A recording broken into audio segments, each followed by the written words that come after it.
Maria Farmer is out front now for her first television interview, sharing her story since filing her lawsuit, and she is joined by her attorney, Jennifer Freeman. So thanks very much to both of you. And Maria, I want to give everyone a chance to understand exactly what happened here. I mean, you said that Jeffrey Epstein calls you to come to his office and you go, and then you're sitting there waiting and Donald Trump walks in. What happened? Yes. Well, first of all, I'd like to thank you for having me on, Erin. I really appreciate it because I need to say up front that I've waited 3 decades to be able to even be heard about this because the government has not held any of the people I reported accountable.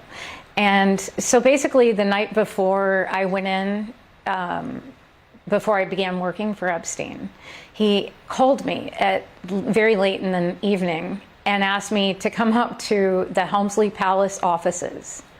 And I didn't even have money for a subway token. It's kind of embarrassing. So I had to go running up there.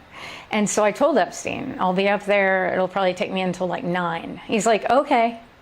So I get there and I'm waiting. It's dark. Like there's no light on in the offices. And I thought that was really weird. So I'm seated against the wall in the main part of the offices and just waiting for Epstein. And he says, I'll be out in a minute, and he's got the door closed. And then a few minutes later, this man walks in a business suit, kind of tall, imposing. And I immediately was like, that's Donald Trump. What's he doing here? I'm supposed to be working for Epstein and interviewing with him. Why is Donald Trump here? And he walked up about a few feet from me and just stood over me in a very imposing way and looked at me like he was in on some secret or something. It was really weird, like smirking kind of. And I felt threatened, so I made an ugly face. And when I made that ugly face, Epstein walked out from the offices on this side. Trump's standing here, I'm here. And he walks out of his office and he goes, oh, no, no, no. He was laughing at me. And he goes, she's not here for you. Follow me, right? And he escorts him in to this other room.